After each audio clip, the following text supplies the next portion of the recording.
In the middle of the studio, someone told Ace Frehley he was nothing but a flashy clown. Ace smiled. Said nothing. And when he picked up his guitar, the room changed. Electric Lady Studios, New York City. February 1978. Late afternoon light coming through the high windows, dust particles floating in the amber glow. The kind of light that makes everything look like it happened a long time ago, even while it's still happening. Ace Frehley sat in the corner of Studio A, his Gibson Les Paul resting against his knee. He wasn't supposed to be there. This wasn't a Kiss session. This was someone else's record, a jazz fusion project, expensive studio time, serious musicians with conservatory degrees and session credits that filled pages. Ace had dropped by to visit an old friend who was engineering the session. Just passing through. No makeup. No costume. Just jeans, a worn t-shirt, and the guitar he always carried. He'd planned to say hello, maybe grab coffee, then head out. But things don't always go as planned. The producer, a man named Richard Castellano, 40-something, 3 gold records on his office wall, reputation for being difficult, was in the control room having a problem. The guitarist they'd hired, a technically proficient session player with perfect technique and zero feel, couldn't nail the solo on the album's centerpiece track. 12 takes. 12 failures. Not because of mistakes. Because of something missing. Something the producer couldn't quite name but knew wasn't there. "Take a break," Castellano said into the talkback, his voice tight with frustration. 15 minutes. The session guitarist set down his instrument and walked out, shoulders tense, knowing he was losing the gig but not knowing how to fix it. Ace's friend, the engineer, saw an opportunity. Or maybe just wanted to see what would happen. He leaned over and spoke quietly to Castellano. "You know Ace Frehley's in the lounge, right?" Castellano looked up. "Ace Frehley? From Kiss?" "Yeah. Just visiting. But he's got his guitar." Castellano sat back in his chair. There was a long pause. Then, "Bring him in." Ace didn't defend himself. He never did. When the engineer found Ace in the lounge and explained the situation, they needed a guitarist, just for one track. Would he be interested in trying? Ace shrugged. "Sure. Let me hear it." They played him the track through the studio monitors. A slow-burning fusion piece, complex changes, room for a 60-bar solo that needed to build from nothing to everything and back to nothing again. The kind of solo that required technical ability, yes, but also restraint. Patience. The willingness to let silence do the work. Ace listened without moving. Eyes half closed. Not analyzing. Just absorbing. When it finished, he nodded once. "Okay." He walked into the live room, plugged in his Les Paul, adjusted the amp settings without asking anyone's opinion, and stood there waiting. The engineer rolled tape. Castellano sat in the control room, arms crossed, face skeptical. And Ace played. Not the solo. Just a warm-up. Running scales, testing the room's acoustics, finding where his sound sat in the space. Professional. Workmanlike. Nothing flashy.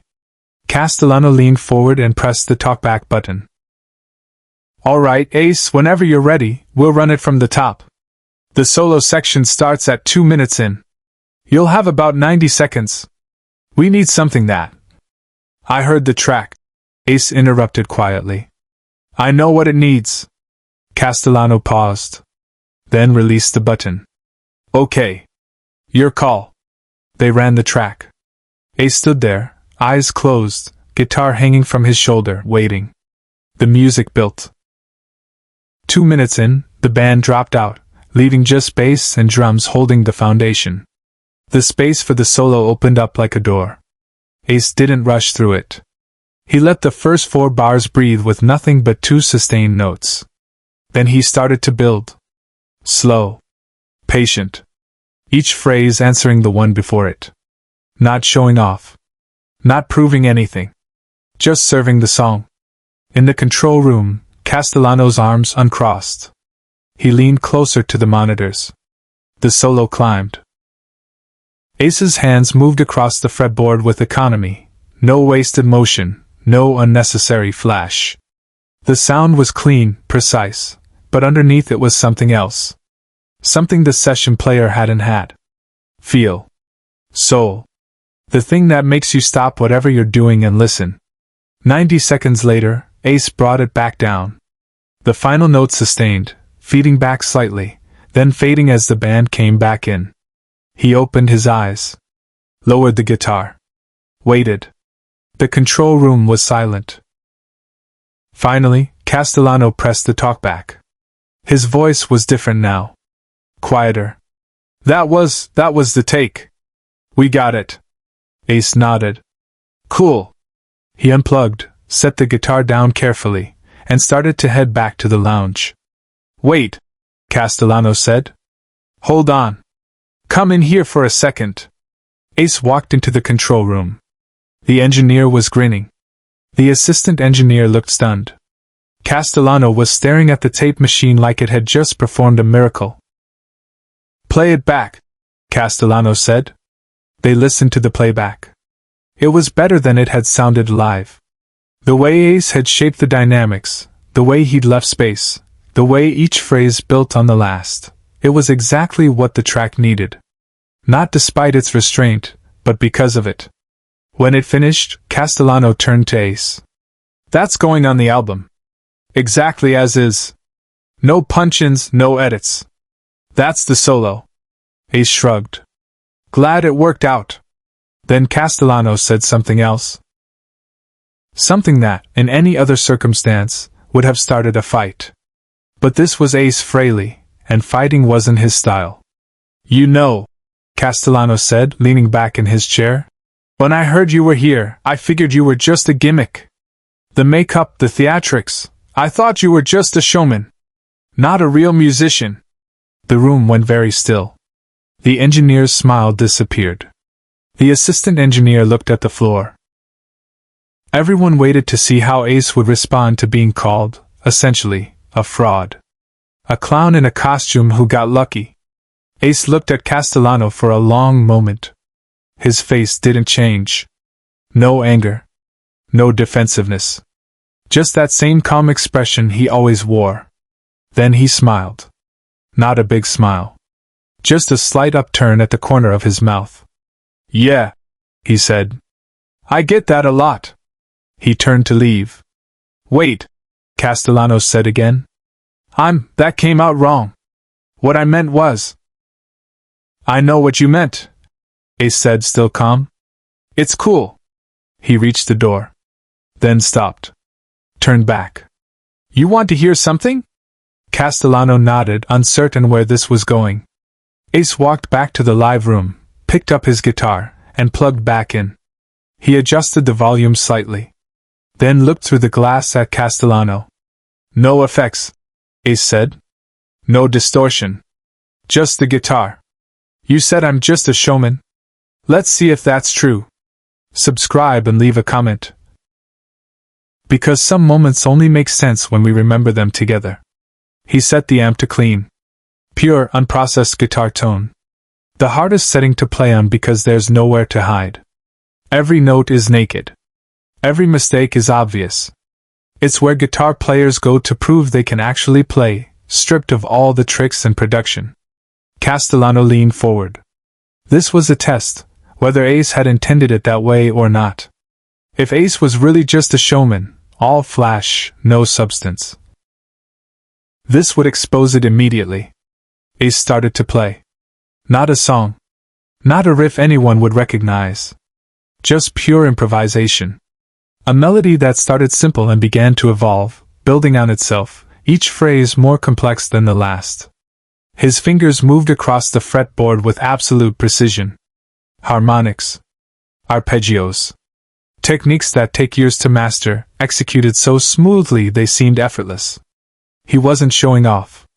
That was the remarkable thing. He was just playing. Demonstrating, without words, without explanation, exactly who he was when you stripped away the makeup and the stage show and the pyrotechnics. 60 seconds. That's all it took. When Ace stopped, The final note hung in the air for a moment before fading. He set the guitar down again. Looked at Castellano through the glass. Said nothing. The control room was completely silent. Castellano's face had changed. The skepticism was gone. Replaced by something else. Respect. And maybe a little embarrassment. "I apologize," Castellano said quietly into the talkback. I was wrong. Completely wrong." Ace unplugged his guitar. "Happens. No, I mean it. I judged you based on what you saw on TV." Ace interrupted. "I get it. It's okay." He walked back into the control room. This time, when he headed for the door, Castellano didn't stop him. But the session guitarist, who had been standing outside the control room and had heard everything, did. "Mr. Frehley," the session player said. He looked young suddenly, despite being in his 30s. "I just want to say, that was incredible. The solo you played for the track, and then just now, that was masterclass stuff." Ace looked at him. "You would have gotten there eventually. You were overthinking it." "Yeah, but you didn't overthink it. You just knew."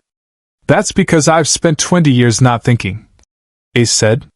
It might have been a joke. With Ace, you could never quite tell. "You play from here." He tapped his head. "When you should be playing from here." He tapped his chest. The session guitarist nodded slowly. Years later, he would tell this story in interviews, though he'd rarely use Ace's name. Just a famous guitarist. Or someone I met in a session once. Out of respect, maybe. Or because the lesson mattered more than the source. Away from the spotlight, Ace made a choice no one expected. As Ace was finally leaving, guitar case in hand, ready to head out into the New York evening, Castellano appeared in the hallway. "Ace. One more thing." Ace stopped. "We're doing a credit session tomorrow. The whole band running through the tracks for the label. Would you come back? Just to play that solo again, so we can film it for the behind-the-scenes stuff. I'll pay you session rate, plus a credit on the album." Ace thought about it. He had a Kiss rehearsal scheduled. He could cancel it, but that would complicate things. And for what? A session credit on a jazz fusion album that most Kiss fans would never hear? "Nah," Ace said. "You've got the take. That's what matters. But the credit, keep it. Give it to your session guy. He needs it more than I do." Castellano stared at him. "You're serious?" "Yeah." "Why?" Ace shifted the guitar case to his other hand. "Because I didn't do it for the credit. I did it because you needed a solo and I was here. That's it." He walked toward the elevator. Pressed the button. Waited. "Ace," Castellano said one more time. "For what it's worth. I'm sorry I called you a showman. That wasn't fair." Ace stepped into the elevator. Turned around. That slight smile again. "You were right though," he said. "I am a showman. I just happen to be a guitar player too."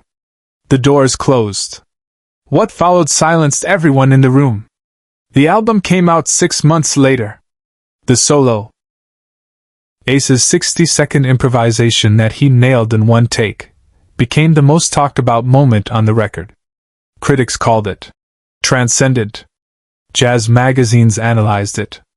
Guitar players tried to learn it note for note. The album credits listed the session guitarist's name, not Ace's. Just like he'd wanted. But the session guitarist knew. Castellano knew. Everyone who had been in that studio knew. Word spread quietly through the New York session scene. Not as gossip. As a lesson. The guitarist from Kiss, the one with the makeup and the smoking guitar, had walked into Electric Lady, played a solo in one take, then proved he could do it stripped down with nothing but a clean tone and 60 seconds. Then he'd walked away without taking credit. Years later, when Castellano was asked in an interview about the best session he'd ever produced, he told the story. He didn't use Ace's name at first, but someone recognized the details. "That was Ace Frehley, wasn't it?" Castellano nodded. Yeah. That was Ace. Why didn't you credit him? He didn't want it. He said the session guy needed it more. Share and subscribe. Some stories deserve to be remembered. The lesson wasn't about the solo, though the solo was perfect. The lesson was about how Ace responded when someone called him a clown. Not with anger. Not with words. Just with 60 seconds that made everyone in the room go silent. Real power doesn't announce itself. It just plays. And when it's done, it walks away.